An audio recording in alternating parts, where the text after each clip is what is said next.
While millions of people are walking blindly through life, assuming everything will be perfectly fine, and emotionally destroyed when a minor inconvenience happens, there's a massive group of people who are already prepared, and according to neuroscience, their brains might actually be wired differently. Stay with me, because what I'm about to tell you will completely change how you see the worst-case scenario thinkers in your life. Here's the thing nobody talks about.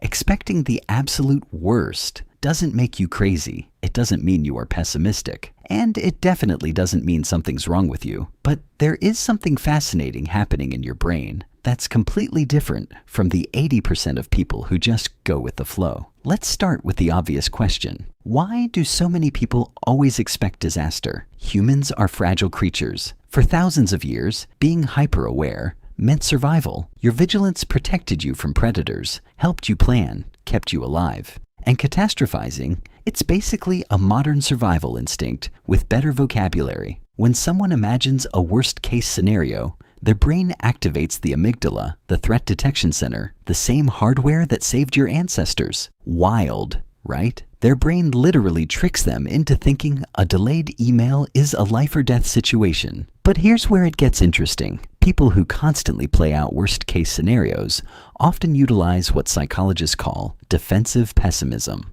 Their mental safety isn't as strongly tied to blind optimism.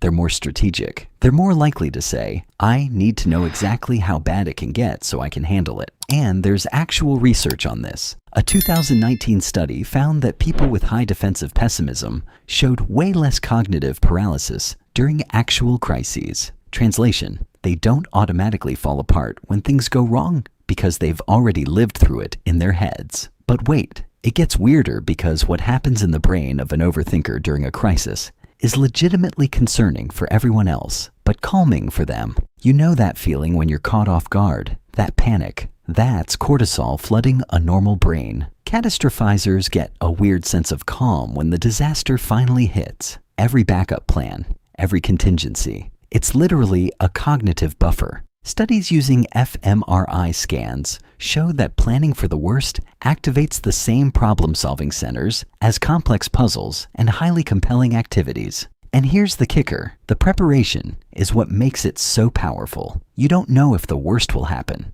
That mental rehearsal keeps the focus sharp. It's cognitive inoculation, the most effective mental shielding known to psychology, the same principle that makes emergency drills so effective. The mechanism is eerily similar to advanced strategic planning. Your brain doesn't distinguish much between real preparation and mental rehearsal. It just knows it's ready. People who don't expect the worst, their threat systems simply aren't triggered by hypothetical futures, and this might be genetic. Research from major universities suggests that variations in serotonin receptor genes can predict how vividly someone visualizes negative outcomes. Think about that. Your complete obsession with whether everything will fall apart might literally be in your DNA. But there's another layer. Optimists experience something called positive illusion, believing they are exempt from misfortune. When things go right, they say, I knew it. When things go wrong, they panic. Notice the emotional crash. People who constantly expect the worst are less likely to experience this psychological whiplash. They're more consistent in their emotional baseline. They don't need blind hope to feel secure. Their resilience is more stable, less dependent on everything magically working out perfectly. Now, before the comment section explodes, I'm not saying one way is better than the other, but I am saying there are legitimate psychological differences, and understanding them is fascinating. Here's something that sounds contradictory. Chronic overthinkers often score higher on certain empathy measures. They practice caring deeply about other people's potential struggles because they've already imagined them happening to their friends and family. So, why do optimistic people sometimes seem so dismissive? It's about emotional bandwidth. Everyone has a limited capacity for processing negative emotions. Catastrophizers often direct that bandwidth toward proactive empathy, risk mitigation, protecting loved ones, and deep emotional support. A 2021 study found that people with high trait anxiety scored way higher in reading subtle facial expressions and detecting when people are secretly upset. They're getting their emotional data from micro-expressions, shifts in tone,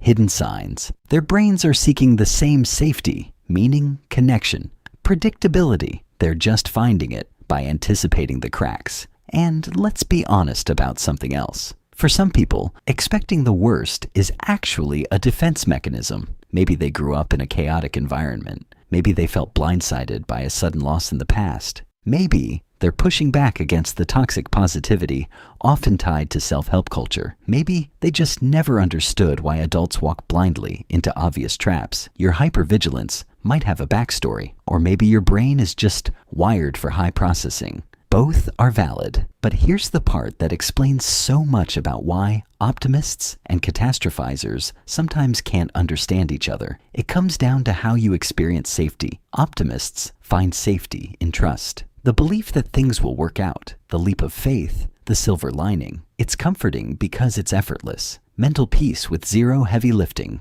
People who expect the worst often find that blind trust terrifying. They think, why would I emotionally invest in a positive outcome I can't guarantee, relying on people I can't control? In a world that is inherently chaotic, they're not wrong, but neither are the optimists. It's just two different approaches to the human need for security and control. One group finds peace in surrendering to the unknown. The other finds it in a spreadsheet, a backup plan, an emergency kit, a well-thought-out exit strategy. Here's what researchers call proactive coping versus reactive coping. Optimists build resilience by bouncing back after the hit. Catastrophizers prefer investing emotional energy before the hit, where their preparation matters to the outcome, where they're architects of their safety, not victims. Neither is superior. They're just different strategies for navigating the human experience. Psychologists who study resilience found that a sense of control, that feeling of readiness, can be achieved through countless mechanisms. For some, it's believing in the universe. For others, it's literally having a plan B, C, and D. And here's what's really interesting. People who expect the worst often report feeling strangely calm in actual emergencies. They're not spending the first 10 minutes panicking about the shock of it all. They're already executing step 3. There's something quietly radical about that. So, what does all this mean? If you constantly play out worst-case scenarios, you're not broken or cynical. You're just different. Your threat detection system, your empathy allocation, your coping mechanisms, they're all calibrated differently. And that's perfectly okay.